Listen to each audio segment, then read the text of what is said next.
E o Jornal da Rede Alesp recebe agora o deputado Luiz Fernando Teixeira, do Partido dos Trabalhadores. Ele fala ao vivo conosco nesse jornal desta terça-feira. Deputado, seja muito bem-vindo ao nosso jornal. Tudo bem? Bem-vindo, deputado. Obrigado, quero saudá-lo, saudar a todos os ouvintes e vamos à entrevista, Guga. Deputado, as medidas do governo do Estado, o governo do Estado vem tomando várias medidas. Na sua opinião, essas medidas são necessárias? Existe algo que possa ser feito a mais? Como é a sua leitura das medidas do governador do Estado? Então, Guga, a bancada do Partido dos Trabalhadores, ela vem trabalhando muito pesado na questão. A gente vem propondo ao governo uma série de sugestões. Agora, nós entendemos que o Dória ele vem acertando numa situação e errando pesadamente em outra situação.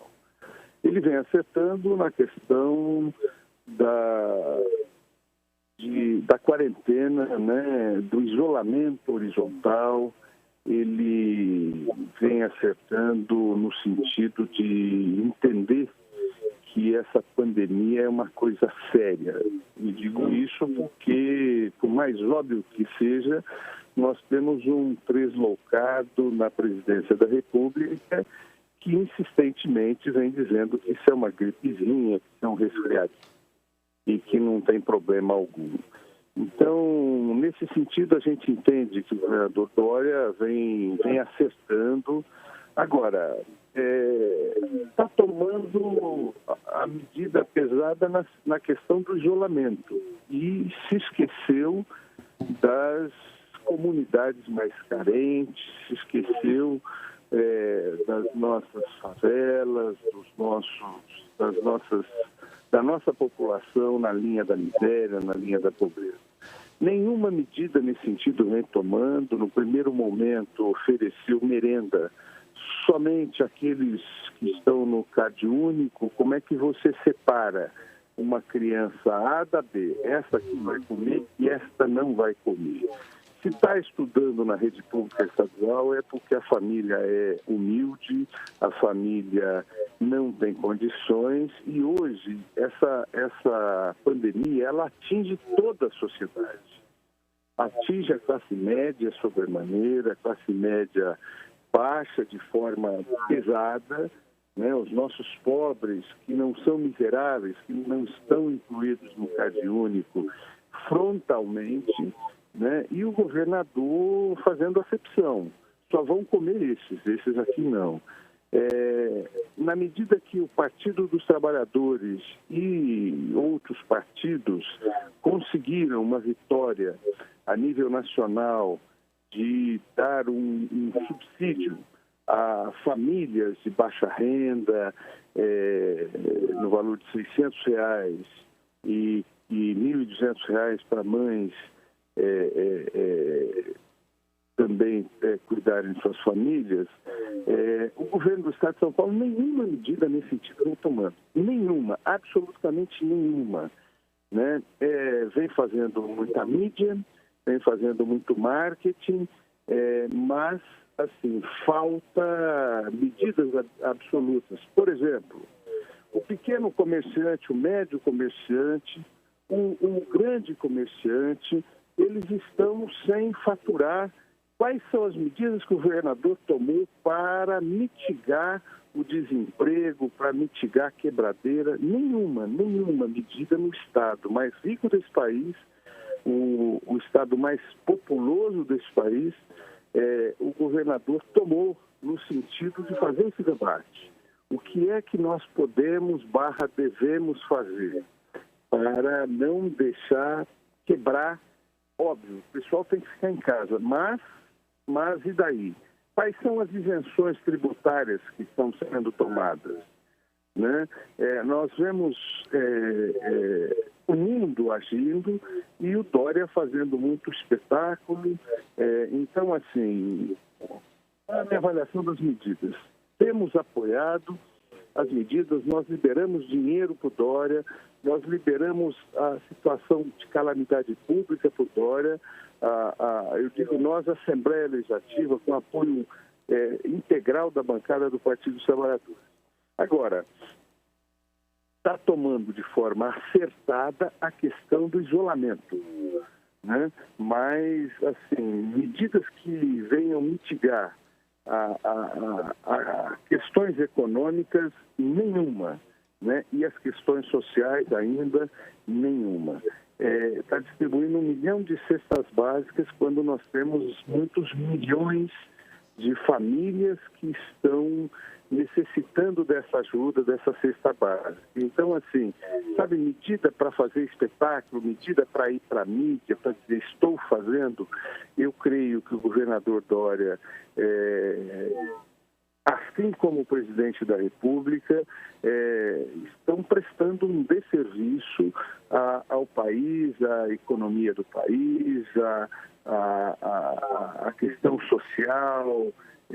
E entendo, para finalizar a sua pergunta, né, que hoje o Estado de São Paulo está pagando caro, especialmente pelo desmonte que o partido do governador, o PSDB, incluído o governador João Dória, fizeram no Estado de São Paulo, né? Eles desmontaram a saúde pública.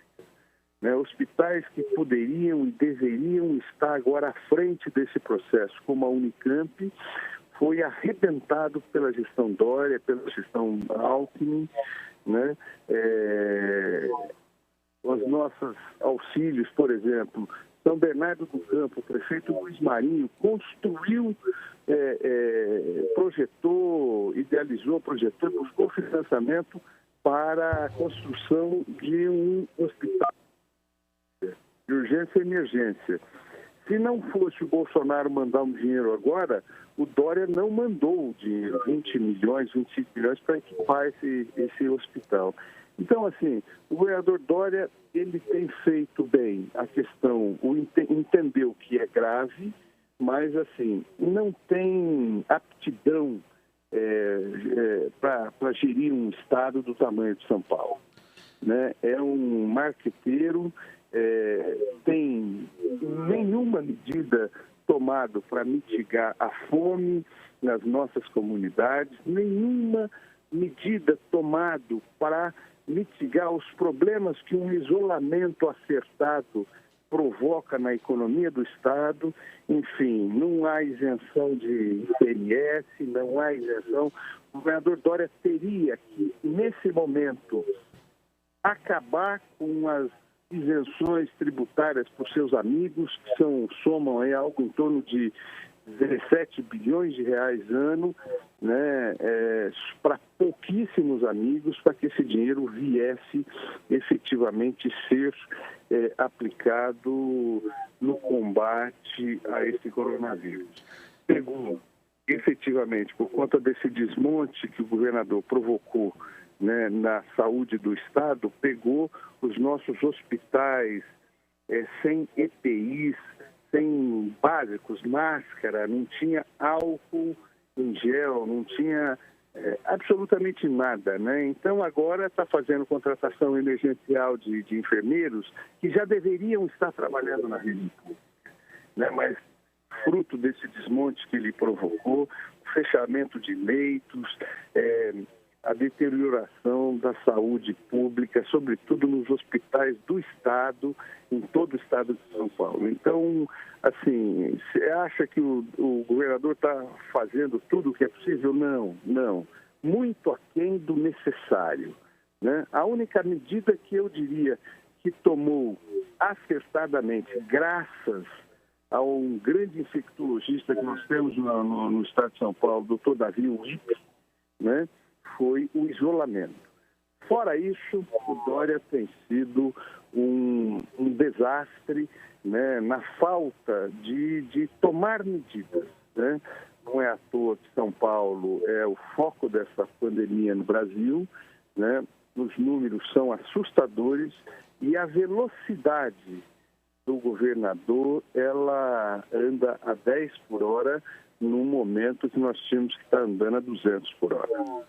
Agora, deputado, o senhor apresentou um projeto de lei aqui na Assembleia Legislativa que os deputados abrem mão de 50% dos salários e 50% da verba de gabinete. Eu queria que o senhor explicasse esse projeto de lei e a importância desse projeto nesse momento.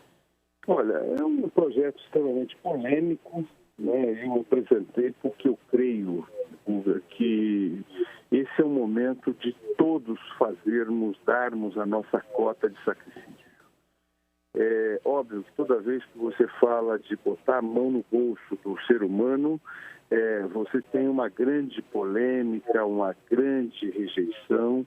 Eu creio, antes desse projeto, né, mas esse não é um assunto que a Assembleia deveria estar discutindo, mas sim a Câmara Federal. Nós temos solução para isso. Da onde você vai buscar dinheiro novo nesse momento? Sem dúvida nenhuma, tributar as grandes fortunas.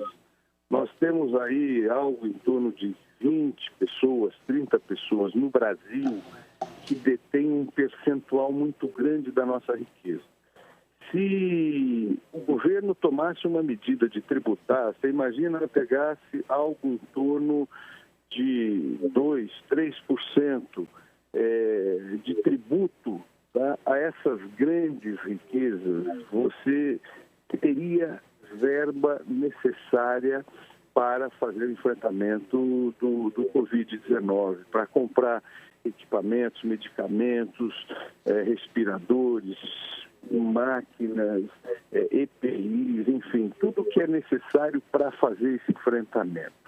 Inclusive para tomar medidas que viessem mitigar, né, que viessem combater um grande emprego, uma grande recessão no nosso Estado, né?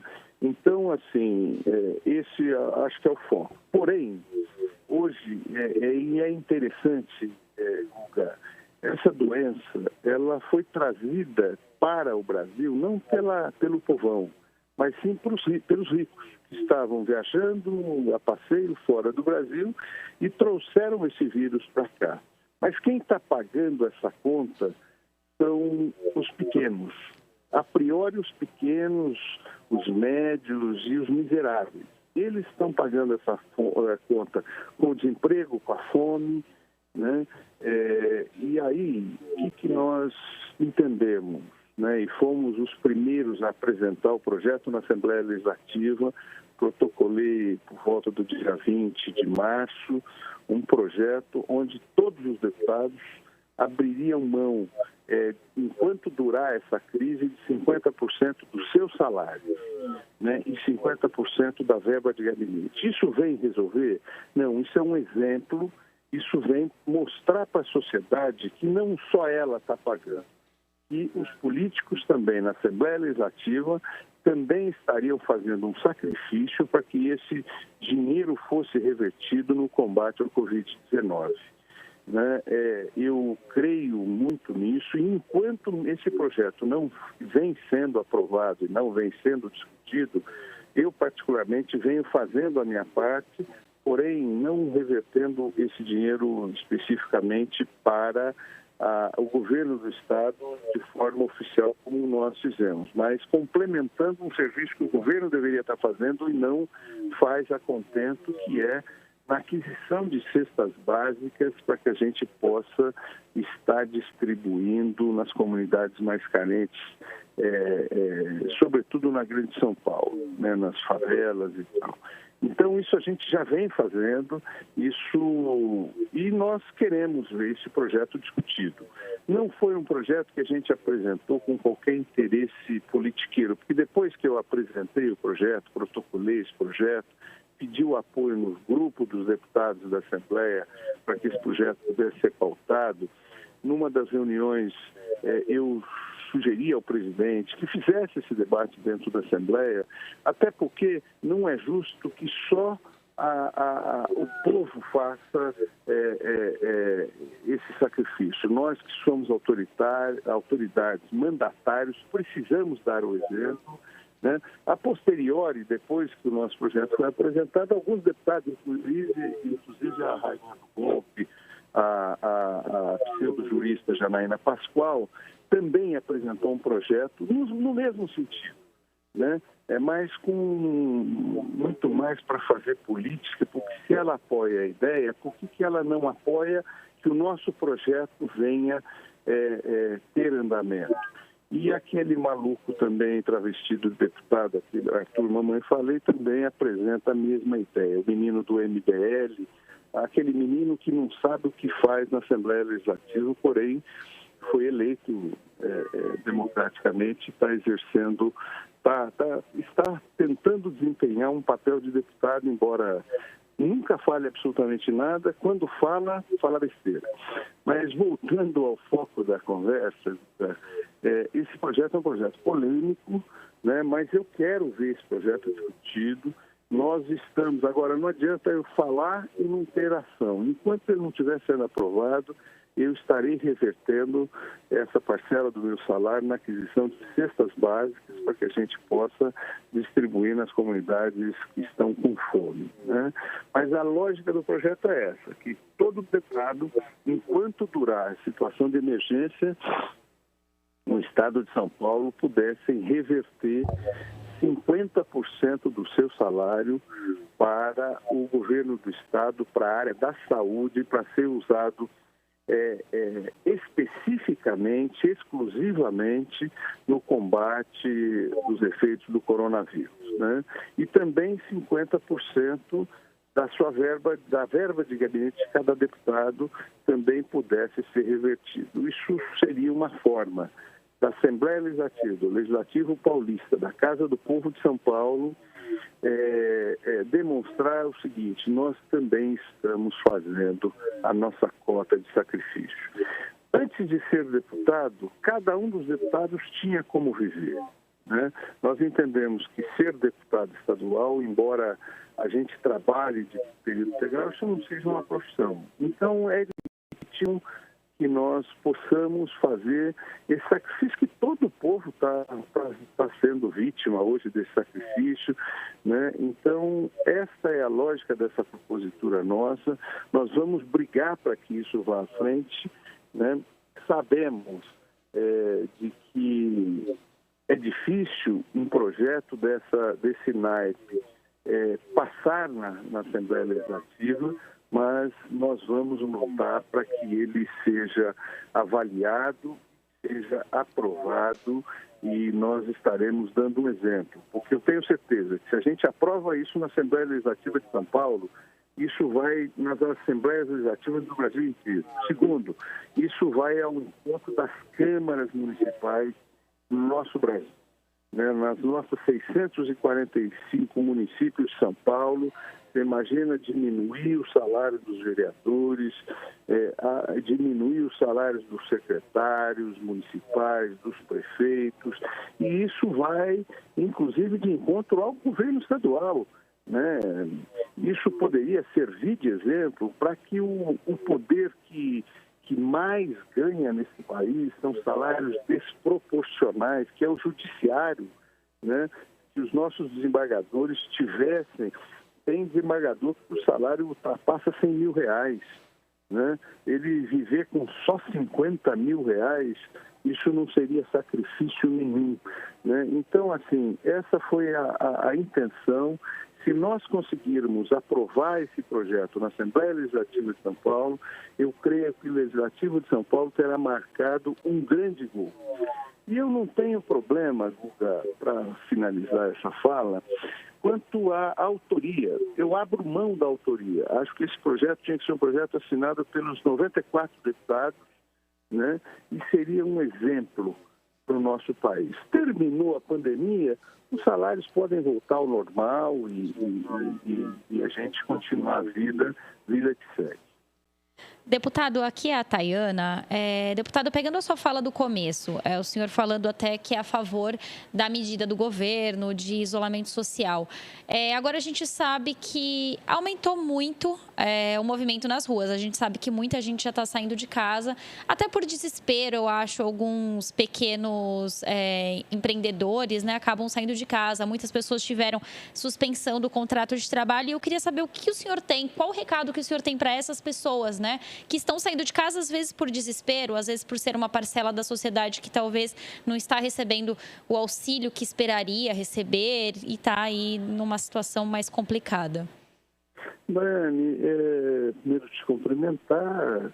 Segundo, é um absurdo o que está acontecendo no nosso Brasil, né? Nós temos um grande disseminador desse vírus chamado Jair Bolsonaro, e que é um formador de opinião, né? Eu tenho assistido muitos religiosos apoiando esse homem, que é um maluco, né?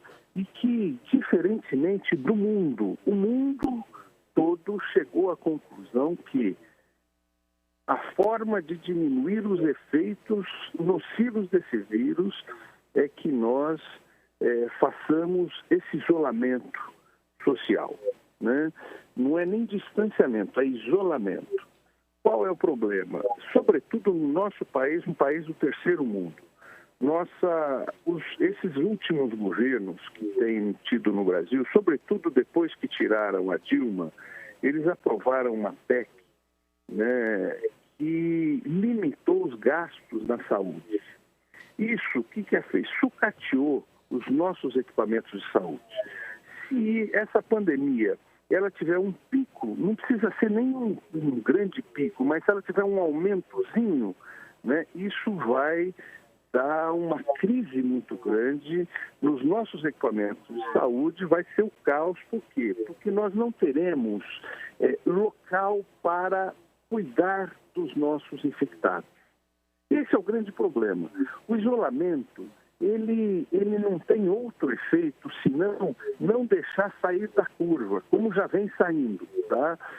Então, eu diria o seguinte: fiquem em suas casas. O medicamento para isso, o que nós temos que fazer agora para prevenir é lavar as mãos muito bem lavadas, usar álcool em gel, né, e não ouvir o presidente Bolsonaro. Sabe? É tão importante quanto lavar a mão é não ouvir, porque esse homem é um louco, esse homem está prestando um desserviço a uma das grandes nações desse país, né? Na medida que o mundo todo hoje questiona o posicionamento do presidente Bolsonaro. A responsabilidade que o senhor vem cometendo com um país e com o seu povo, né? Então, assim, eu diria a você o seguinte: primeiro, ao povo, nós temos que permanecer nesse isolamento enquanto for solicitado que o isolamento seja feito, né? Óbvio que tem pessoas que não podem estar isoladas porque eles estão ainda trabalhando, as suas, por exemplo, os profissionais de segurança que já estão começando a morrer, os profissionais da saúde, nós já estamos perdendo enfermeiros e médicos infectados e morrendo em virtude do Covid. Esses não tem como fazer. Tem ainda algumas ações que são continuadas. Por exemplo, comerciantes comerciantes de alimento, farmácias e outros, que essas funções elas não foram dispensadas e não foram facultadas de ficar nas suas casas. Aqueles que têm essa faculdade, aqueles que têm essas determinações, fiquem nas suas casas, porque senão vão se contaminar, vão contaminar suas famílias e vão contaminar os próximos que trabalham, convivem ou que cruzem com essas pessoas. E aí nós vamos ter um local na nossa saúde pública e muitas pessoas vão morrer nas ruas porque não tem aonde ser tratados. Então, a medida é de responsabilidade agora. Nós temos que, de fato, praticar esse isolamento, né? Aí você pergunta, tá, e como é que faz para essas pessoas comerem? Isso cabe ao Estado dar a solução, né? Nós precisamos, o governo federal iniciou um processo, graças aos partidos de oposição, sobretudo capitaneado pelo Partido dos Trabalhadores, né? Nós é quem aprimoramos esse projeto e conseguimos articular a Câmara Federal para levar esse processo à frente e nós conseguíssemos aprovar essa ajuda de R$600 para todos. Agora, precisa do senhor governador João Dória também entrar nesse jogo. É necessário o governador também entrar nesse jogo, desses muitos bilhões que os fundos no Brasil, no estado de São Paulo, nós liberamos para que ele usar, que ele use isso para mitigar questões sociais e econômicas, né? Então, nós precisamos efetivamente segurar, porque senão vai virar uma milão, né? Vai virar um terror aqui no estado de São Paulo, sobretudo, né? Nós temos que aprender com o exemplo de Milão, nós temos que aprender com o exemplo de Nova York, né? E senão nós vamos seguir o mesmo caminho desses estados. O que eu tenho para falar para a população: fique em casa e não ouçam o presidente da República. Agora, deputado, mais uma questão até para a gente encerrar essa entrevista. O que mais a Assembleia Legislativa pode fazer para a população? Quais as ações aí? A Assembleia tem feito um papel muito bom nas sessões virtuais, tem trabalhado e aprovado os projetos, mas na sua visão, o que mais pode ser feito? Olha, Guga, eu vou dizer uma coisa a você. Primeiro, parabéns ao presidente Cauê Macris, parabéns ao deputado, primeiro secretário ao segundo secretário Newton Leite Filho, por manter a Assembleia trabalhando, funcionando, mesmo que de forma virtual, a primeira casa no Brasil a trabalhar dessa forma, né? A Assembleia tem trabalhado diuturnamente. Problema: a Assembleia precisa participar desse processo. Nós, até agora, só aprovamos as demandas do governador. Nós, deputados, não todos os 94, mas a grande maioria dos deputados tem propostas na Assembleia Legislativa. Esses projetos precisam ser analisados e precisam ser votados e precisam ser aprovados. Muitas medidas que eu estou dizendo que venham mitigar questões econômicas no nosso estado, questões sociais no nosso estado, né? Inclusive questões de saúde no nosso estado, foram propostas por vários dos deputados. E a Assembleia Legislativa, ela não tem feito o seu papel, que é legislar.